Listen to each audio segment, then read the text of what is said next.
People's Guide to the Cthulhu Mythos is brought to you by FoundItemClothing.com. Check out their Cthulhu slippers and cool cult film t-shirts. Edited and produced by D.B. Spitzer. Featuring Sara and D.B. Spitzer. Music by Kevin MacLeod. PGTTCM is part of the Dark Myths Network. Check out all the cool podcasts that we like at darkmyths.org. Subscribe where you subscribe, like where you like, rate where you rate. We recommend podbean.com and Apple Podcasts as well. Find PGTTCM on social media at PGTTCM and on YouTube at People's Guide to the Cthulhu Mythos. If you want to donate, go to the Patreon button on pgttcm.podbean.com or paypal.me/pgttcm. All donations receive an on-air congratulations. Shop at pgttcm.threadless.com or pgttcm.com at the shop. PGTTCM is an exploration of the Cthulhu mythos, weird fiction, the Gothic literary tradition, classic sci-fi, fantasy, and horror. Thank you. On with the show. Section 16 of Tales of the Uneasy by Violet Hunt, read by Lisa Reichert. The Tiger Skin, Part 5. The shower was over, and the sun had come out and sent warm rays across the worm-eaten floor, the floor whereon in the old days the feudal servants of the manor house had slept, weary feet to weary feet, fastened in all night by their lord, with no egress save by the little locked door at the foot of the staircase. The lord of old dared not leave his slaves free to murder their taskmaster in his sleep. There may have been at that time about 100 healthy farmhands, keeping each other warm and their spirits up through the long night with jests and storytelling. Now this enormous garret held but one sickly, fearful, solitary child. Oh, who had done this? His head swam with dreadful certainties. A great bluebottle flew in at the window and buzzed in and out of the rafters over Mary's head. She was past noticing it, but it irritated Ensor, and he wanted to get up and chase it away. But he could not bear to deposit the child on the filthy palliasse again. The same with a cockroach that made blundering rushes from one joist to another of the decayed ribs of the flooring. There was probably vermin in that bed, and on the child even, but he was past caring. He could not beat his breast, mea culpa, mea culpa, mea maxima culpa, or tear his hair. His hands were tied, occupied with the task they should have set themselves long months agone, the work to which his down-pressed heart had all along instigated him. But in this moment he expiated fully what he described to himself as his rotten carelessness, his wicked, easy-going acceptance of Adelaide's excuses, his shameful apathy in the face of the cruel crime that was being enacted in his house. In Adelaide's house, indeed, but the shame was his. Here was a helpless child, dying under his roof of neglect, or worse, and he had had the face to stand before that committee, composed of decent people, and had been puzzled by their quite natural behavior. They were unfriendly, disgusted, outraged by his pusillanimity, of which they probably had an inkling, or more than an inkling. What about those boys looking over the wall? He had expostulated with the committee for admitting an unpleasant work of fiction into their list, a solecism at worst. He was thinking of Phyllis's morals, whilst Mary starved. He knew now what Mrs. Marrable had meant, that harridan in the right. Dying of neglect and worse. His hand stole towards the open front of the child's nightgown. With sudden resolve, he turned her body quite round on his knee and pushed the garment down to her middle. Yes, the scars that play such an important part in the evidence when these sort of cases come before the court were all there, fresh and old scars, deep and superficial, healed, ill-healed, and suppurating. He turned the body round again and felt Mary's pulse. It seemed to him to be almost non-existent. Another long 10 minutes, savage, agonizing, interminable. He knew nothing about it, but he wished the doctor would come. The nurse had probably not been able to catch him before he saw Phyllis, and had had to wait to waylay him until his official visit was over. And as the child lay across his knee, to all appearances comatose, something gray and loathsome did crawl out from the screwed black hair onto the forehead. He pulled out his handkerchief from his breast coat pocket. He felt no sense of disgust to weaken his efficiency. Such things are. It was all part of the horror that had surely now culminated, and left him seared and stunned, shamed and blighted. The child sighed, and with a pathetic hint of the baby ways that had been scorched and made to perish out of her, crept closer into his embrace. Her sigh may have been one of relief. Ensor fondly hoped it. The blue bottle buzzed. The black beetle looked out again from the crinkled folds of the Daily Telegraph which Ensor had flung down. He did not move. He hardly thought. He was conscious only of the child nestling in his arms, as if he were its newfound father. And a peace was his, a peace he had never known, as if his soul had at last found its billet. When Nurse Ferrier came up at last with the doctor, he smiled. "Do what you can for her, doctor," he said pleadingly. "Why wasn't I called before?" Hodgson began angrily. Nurse Ferrier touched his arm. Ensor saw it. The doctor imperiously pulled the duster out of the window hole to make more light for himself, and returning, laid the child down on the wretched pallet and methodically examined her. The examination over, he gently pulled the shawl into position so as to cover her, and rose from his knees. "Mr. Ensor, I must see Mrs. Ensor about this," he said gravely. On the way down the narrow flight of stairs, Ensor summoned breath to ask a question. "Is she dying?" "Probably," was the doctor's curt reply, and it was all he would vouchsafe. Adelaide was in the hall and came to meet them. "Where have you been, doctor?" she asked suspiciously. Her eyes fell and rested scornfully on her husband. "Walt, you look pretty bad. Go and get yourself a whiskey and soda." "Yes, do," said Hodgson. He turned to Adelaide with a rough dignity of manner. "Mrs. Ensor, it is my duty to tell you both that if that child upstairs dies, I shall refuse a certificate and order an inquest." Wald almost admired Adelaide now for her pluck. A spasm of annoyance, no more, crossed her face, and turning, she led the way across the hall towards her morning room. She said over her shoulder, "She's only shamming. It seems to me you want a drink too, doctor. That was thunder we heard just now. It's upset you both. Wald, be good enough to send Nurse Ferrier straight to me here. I'm going to sack her."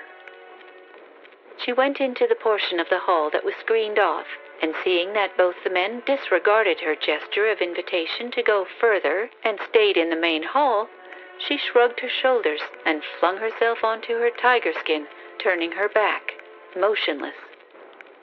The doctor looked at Ensor and spoke meditatively. "In Mrs. Ensor's present state," he murmured, "perhaps I had better speak to you, Mr. Ensor?" "Certainly," Ensor said, leading the way into the dining room. "I may say before you speak that I know nothing of this. But that's no matter," he went on.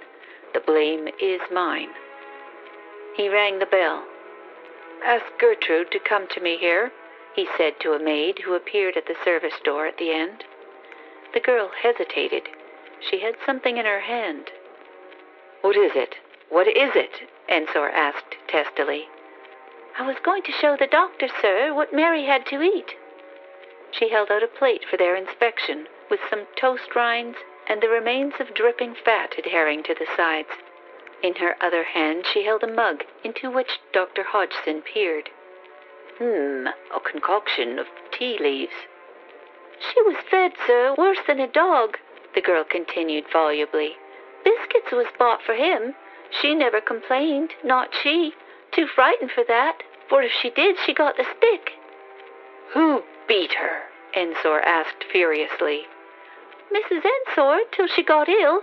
She used to take the poker to her. That's all the marks on her back now. You've seen 'em, Doctor? Yes, hold your tongue now, Hodgson said. He turned to Ensor, who stood quietly beside him, receiving the unbearable douche of the servant girl's revelations with such fortitude as he was able to muster. If the child dies, there will have to be an inquest. I must give the nurse some directions. Where is she? Be off. Back to your work, he bade the kitchen maid, and ask nurse to come to me. Nurse Ferrier, quiet, composed, unsmiling, appeared in the doorway, and Ensor scrutinized her face for news as eagerly as if he had not possessed the gift of speech. Is she dead? He at last breathed. No, sir, no, she answered kindly after a pause, recalled as it were from other thoughts. Ensor did not catch the almost imperceptible shake of the doctor's head that came hard upon her words. The nurse continued softly, appealing to her chief. We won't let her die, will we, Doctor? Not if we can help it, he replied gruffly. Get yourself a drink, Mr. Ensor, and buck up now. There will be a lot to do presently. Ensor slowly walked away, and the doctor turned to the nurse. I wouldn't give a farthing for that child's life, you know, he said. Have you brought her down? Yes, she's in the spare bedroom. Mr. Ensor would wish her to have the best of everything, I think. Her long, drooping eyes were raised to the doctor's for a moment.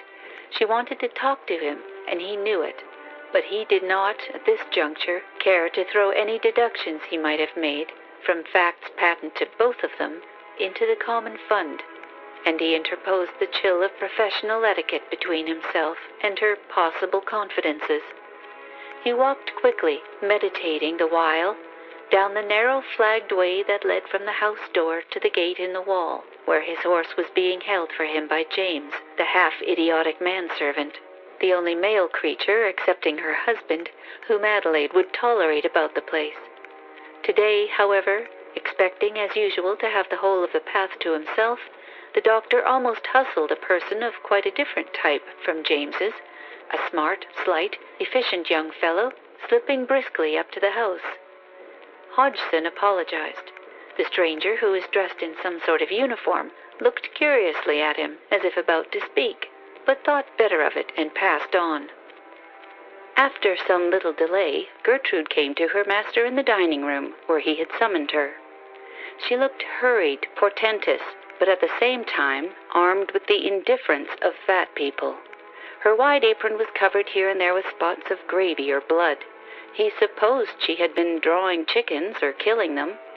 Her bib was pinned up at the corners over her ample bosom. She had no right to have a breast. She had no right to be made like a woman. He loathed her, the agent of Adelaide's system, the janissary who, with fiendish personal lust of cruelty, had brutally carried out his poor wife's unholy theories. And all the while, the uncomfortable consciousness was his that, whatever his contempt of Gertrude, it was equaled by her scorn of him. This abominable woman looked down on him. In her eyes lurked the conception of him as something mean and pitiful and likable. Yes, she awarded him a certain amount of good-humored commiseration, and she was his cook. I couldn't come before, she said sturdily. I've been up with Phyllis, who's left all alone because of this business. Be done as soon as you can, sir, for I want to get back to the poor child.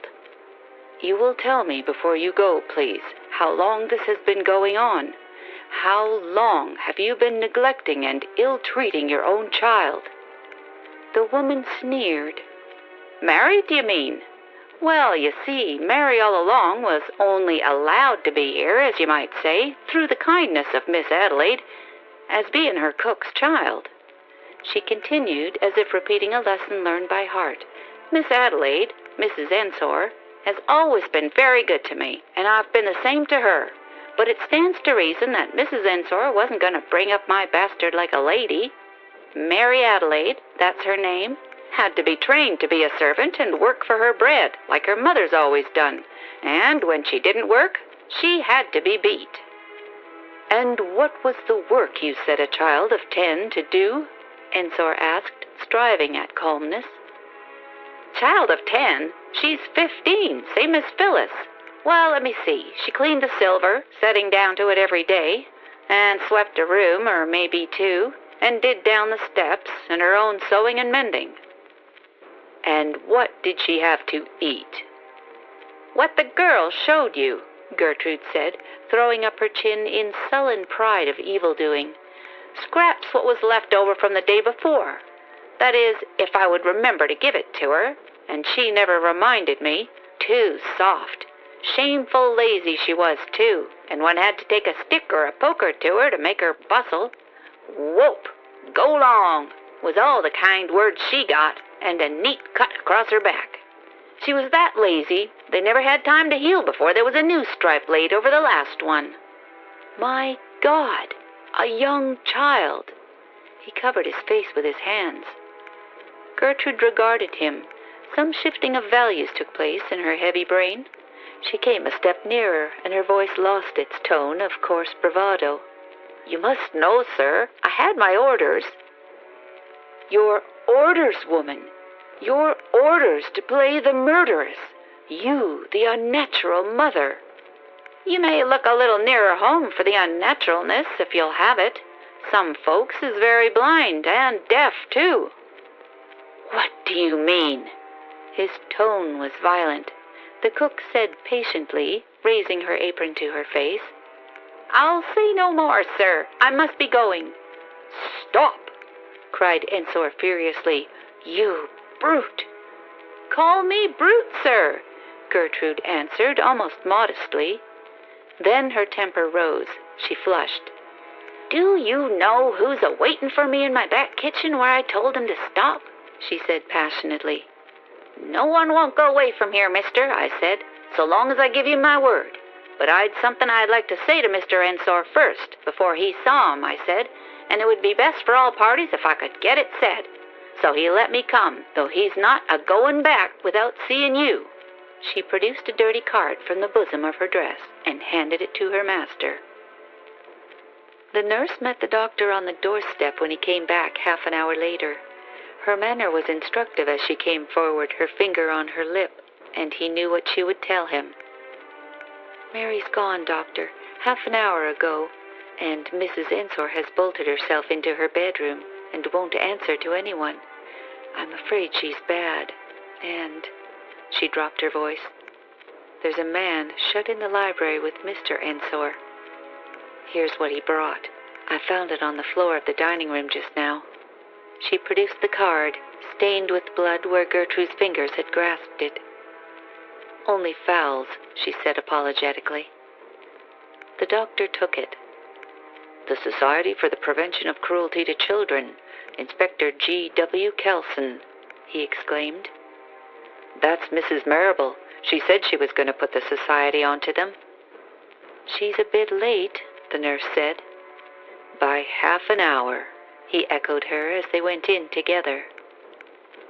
You never heard anything like it, the nurse continued as they proceeded upstairs. Gertrude the cook has been telling me, and who she is and all. They've just killed her, by inches. Not by inches, by yards, corrected Dr. Hodgson. He was very indignant. The child's back is covered with unhealed sores, suppurating. She doesn't weigh more than 48 pounds. 62 she should have. Systemic neglect and outrageous cruelty. They'll have to answer for it. Mr. Ensor knew nothing of it, I'll swear, the nurse said quickly. Yes, his wife leads him by the nose, replied Hodgson. She's a caution, exclaimed the nurse with virulence. And she'll get off because of her condition. They always admit that. When it's her own child, doctor? Of course you know it's her own child? I suspected it. he said quietly.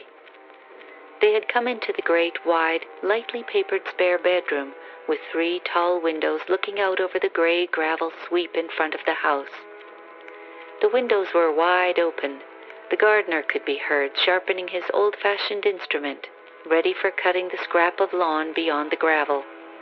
Professionally, perfunctorily, the doctor looked at and examined what lay on the bed. Then, while the nurse finished her work, he strolled to a window and stared out, waiting to see the master of the house, whose voice could be heard urgently talking in the room immediately below.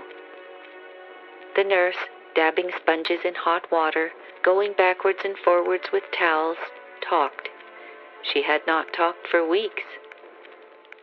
"The likeness," she said. "Don't you see it's strong, now she's dead, doctor? I must say I noticed it the very first moment he came up into the garret, where they had put the poor child away to sleep, or to die, as it happened. Nobody'd been near her for days. Gertrude thought Mrs. Ensor had, and she thought, God knows what she thought." She shuddered. "There wasn't so much as a jug of water there. Mrs. Ensor hoped Mary would die, and Gertrude didn't care. She's a regular bad one. She was cook to Mrs. Ensor before she married, and had a baby there, and Miss Adelaide's father, he was a doctor, and he gave her a certificate of death. He was a wicked old man, by all accounts, so when Miss Adelaide got into trouble, this woman helped her." All the while she talked, she was busying herself about the wretched little body of Mary.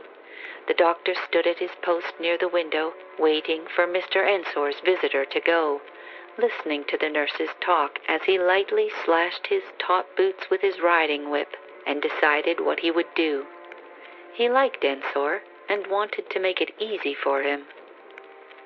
"And," Nurse Ferrier continued, "she says they bought this house with its high walls all round because Miss Adelaide didn't care to be seen about much. She was ashamed, not so much because she had had a baby without being married, but because it was such a wretched little specimen. She called herself Mrs. Dibbin. That was the name of Gertrude's man. He was a prize fighter. I make out that he was in prison at the time. Anyway, he was never seen again. Gertrude says they were all going on quite quietly, and the 2 children brought up like sisters. Mrs. Ensor had almost come to think, Gertrude says, that it was the other way about, and that the beautiful child was hers, and the wretched one the cook's. Gertrude didn't care. Her child was the gainer. But that the day Mr. Ensor came, Mrs. Ensor rushed into the kitchen like a mad thing, and said she'd told him Phyllis was hers, and Mary Gertrude's, and that was the way it had to be, for he was coming to live here. Doctor, what do you think of that?" "I think, if it's true, it's a disgusting business. But I don't quite believe it." "I do," said the nurse stoutly. "I am coming to believe it. That woman, Mrs. Ensor, is bad enough for anything, and she simply couldn't have had a nice, simple child like Phyllis, not if she tried ever so." "There, he's gone," said Hodgson, leaving the window. He came to the bedside and surveyed the child's small body lying straight, neatly, fairly disposed. The nurse stood proudly away from her work. "She looks nice now, doesn't she, doctor? I've put her on one of Miss Phyllis's smart nightgowns. Gertrude went into Mrs. Ensor's room and got it for me. She's not so bad, you know, Gertrude. She only did as she was told. Mrs. Ensor did the beating and positively wouldn't let her give the child nourishing food." "How is Mrs. Ensor, did you gather?" "Quite calm, Gertrude says, though she knows everything." "She's absolutely determined not to let herself have a miscarriage, that's about it," said Hodgson, buttoning his coat. "She's got plenty of self-control and courage of a kind." "Courage, to be cruel," exclaimed the nurse, glancing at the human piece of wreckage on the bed. "And I should say that if she thinks it necessary to starve her children to death, if they happen to be born weaklings, that the chances are she'll have to kill the next, too, even if she does manage to get it born all right. And I have my doubts about that. She's far too keen about it, too." "What's that?" Hodgson interrupted, cocking his ear. Mrs. Ensor's door." "He's gone into her, then." They looked at each other. Ensor, speaking urgently to his wife at the closed door of her room, anxious to impart some intelligence he had just received, could get no reply from her. He did not give it up, but continued to call her by her name, Adelaide. She had a pet name chosen by herself. He remembered it, but he could not bring himself to use it. Half an hour seemed to elapse. He heard a groan. Though he hated her, it frightened him, for there was no one with her. He changed the tenor of his appeals. "Adelaide, if you are ill, you must not shut yourself up like this. You may do harm to yourself and to your child. If you won't see me, at least let me send Gertrude to you." Then she spoke. "Wald, I am not very ill, not more ill than I expect to be, for I am going to have a child. It will not be quite yet. As soon as it is born, I shall kill myself, but not till then. So you need not be afraid." Her voice sounded fainter. She had turned away from the door. He was astonished at her self-control. "Not more ill than I expect to be." He felt that he ought to see for himself how she was. Bitterly, dispassionately, he made the attempt. "Let me see you, then," he said gently, "just for one moment." "Is it to scold me?" Her voice sounded close to the door. "I am not to be scolded now." The key was turned in the lock, and he made his way in. His wife stood there on the threshold, half defiant, half apologetic. As he knew Adelaide, the deprecation was much for her. Her beautiful, mournful eyes sought his. They held no cruel gleams, such as had lurked there so lately, when they had talked of Mary. Her dull black silk peignoir was gathered round her. She held it looped pathetically in one thin hand. Yet he was not moved. He only thought of her health, pathologically, as a doctor might. It was his duty. He had neglected his other duty lately. She put up her sharp chin. Her hand let slip the folds of black. They fell all round her, trailing. "Kiss me, Wald," she said. "No, I cannot." She turned and moved towards the sofa that stretched across the foot of her bed. Her stumble over the long, embarrassing folds of the garment she wore was a mute reproach, but it could not affect him to the extent of inducing him to comply with her request. She breathed heavily and sat down on the sofa. "See Gertrude, then. She will tell you all you want to know." "Your cook! Adelaide, tell me yourself." "Oh, why?" She rocked backwards and forwards and nursed her knees. "I could not bear the sight of her, I tell you," she answered him passionately. "She was a degenerate. She disgraced me. She wasn't fit to live. She ought never to have been born, never even have been conceived. But she shames her father, not me. I am a normal, healthy woman, and all disease is repugnant to me. It's a law that was infringed. She pays the penalty.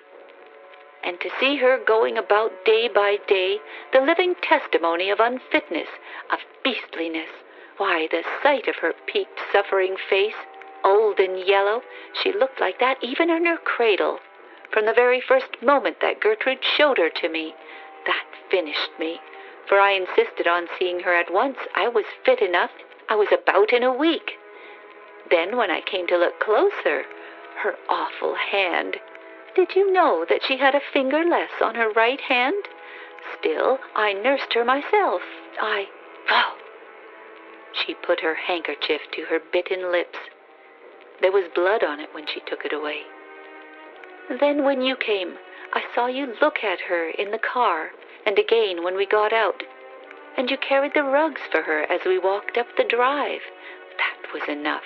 I made up my mind then, and I have never repented it. Never, never, I tell you. You would never have married me if you had known, for you would have the same ideas as me. Wald, that's what I liked in you, only I didn't know that you were a coward, a mean, canting, respectable, conventional coward, what they used to call lily-livered, or is it pigeon-livered? Sneer at me if you like, Adelaide, but explain, damn you, explain, he cried, forgetting himself, forgetting her state, forgetting everything under the stress of the terrible, nearly formulated horror. What's there to explain, she said. I hated the child, and I beat her. I beat her to death, that's all. He groaned in helplessness, overcome by her fierce self-sufficiency. But had you no sort of human feeling, no woman's tenderness? You've been a mother. There's surely such a thing as a mother's heart. Adelaide looked at him wearily, shuddering. Been a mother, yes. And you? What about your tenderness, your heart? We used to wonder that your heart didn't tell you when you heard her calling out, screaming, yelling. I beat her, I tell you. I beat her within an inch of her life, filthy, hateful object that I'd brought into the world through you. Pah! She flung herself down. Her tone was so piercing, so foreign, so unknown to him, who had learned to expect every variation in Adelaide, that he cried in panic fear merely, For God's sake, keep your head, Adelaide. Don't go mad now on top of it all. Oh, I'm not mad, not a bit of it. Can't you see, you fool? But no, you can't see. You can't see anything unless it's under your nose. It was under your nose, and you worried, and yet you didn't see it. Here you are, Mary's your own child, and mine. Mine. Yours. Don't you remember that night after Tristan? No, I remember nothing. Be quiet now. He held up his hand as if to ward off a blow. Where is she? My God, I don't know. She fell back. Her pains had begun. He took no notice. I'm going to Mary, he murmured. She rushed forward and bolted the door behind him. The doctor and the nurse were still waiting by the body of Mary. Aware of the portentous visit of Inspector Kelson, Hodgson fancied he might be of some use. He might do Ensor a good turn in allocating much of the blame which the husband was so generously anxious to take on his own shoulders, onto the wife's where it belonged. There were reasons why she should be better able to bear it than he. The law would be merciful to her in her then condition. Hodgson could not fathom her. He was merely an overworked, overdriven country doctor, riding about daily from one case to another. That the maladies of the hardy, normal, if worn-out wives of the laboring classes were of a painful and dreary similarity, and completely relieved him of the necessity of keeping himself up to date with the new departures in medicine, was perhaps the reason that he did not break down from obvious overwork. His old mare, who carried her sleeping master on her back along the same old roads to the same old cottages to attend to Hodge's same wife's seventh baby, was as well preserved as he. A complicated, abnormal case like Mrs. Ensor's, circumstances so dramatic as this affair at High Walls, seldom or never came his way, and events in this house had in the last 24 hours succeeded each other with such a bewildering rapidity that he felt himself excused from keeping up too rigid an attitude with the nurse, who, like himself, was humanly and professionally interested, and he permitted himself a certain relaxation in talking to her. Nurse Ferrier, on the other hand, having been shut up in High Walls for many days under the rigorous rule of Adelaide, was enjoying herself thoroughly. All the while that Ensor was closeted with Mrs. Ensor, she continued freely to develop her physiological views, leaving the room only for a moment to get some white flowers to lay upon the child's breast. They heard voices from the next room, and her open and his professionally concealed curiosity was wrought up to the highest pitch when suddenly these voices ceased and they heard the click of a latch and a step in the corridor. Then the door of the room they were in was opened with deliberation, and the hero of their surmises and of their sympathy walked into the room. He did not really seem to see them, as they observed afterwards, although he moved his head slightly as he passed the doctor and made what might pass as a grunt of recognition. His politeness survived in the overthrow of all his standards and hopes and ambitions. They stood humbly aside. It was his hour. No one, so far as they knew, had told him that Mary was dead, but he could not help knowing it when his eyes had rested for a moment on what lay on the bed. At a sign from Hodgson, the nurse left the room. The doctor followed her. The two stood in the corridor outside, looking nervously, now at that door of the room they had just vacated, now at that which gave admittance to Mrs. Ensor's apartments, whence came no sound of stirring. 5 minutes later, Wald Ensor came out of the bedroom, carrying the body of the child in his arms very carefully. As he passed his wife's door with his burden, it was opened sharply and as suddenly closed again. Mrs. Ensor had looked out. Hodgson and Ferrier followed Ensor downstairs, wondering what he was going to do, afraid that he had gone suddenly mad and that they would have to interfere. But so far he was perfectly quiet, restrained, and measured in his movements. He walked steadily, balancing what he carried as a nurse does a baby, down into the hall where the autumn fire leaped on the hearth, and the charred logs tinkled as they fell.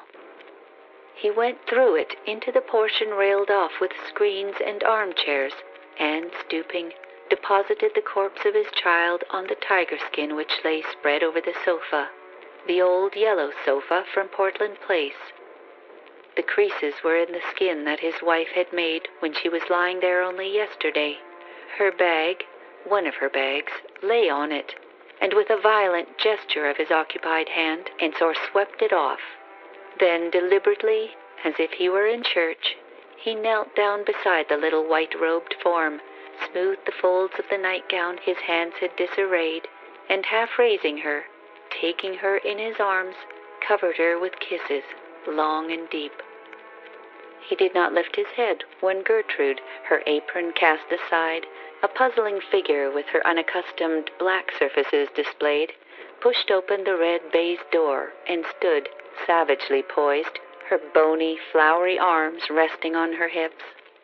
"Go back," the doctor said in a loud whisper. Gertrude paid no heed. Her dull, faithful eyes were raised, fixed on something she saw at the head of the staircase. It was her mistress, who was even now descending. The nurse started forward, and in so doing her dress caught in an accidental nail in one of the screens and made it fall over the end of the couch. Wald Ensor looked up. He kept hold of the child's hand. Adelaide continued to descend. Gertrude went a step to meet her, but Adelaide waved her away. Then Ensor rose, for Adelaide had reached the bottom of the staircase and was coming to him and Mary. She tottered, but she came on. Her husband raised his finger and pointed it at her, and she ceased, trembling, to advance. Gertrude strode up to her and held her shoulder. Her state was obvious. She no longer took pains to conceal it. "Listen, all of you," Ensor was saying, in the same gloomy, intent voice he had used all day. "I pray to Almighty God that this woman may never live to bear another child." He stayed for the inquiry into the death of Mary. He bore himself like a man. Then he left England, and his wife never saw him again. She survived the birth of her child, stillborn. The end. End of section 16. End of Tales of the Uneasy by Violet Hunt.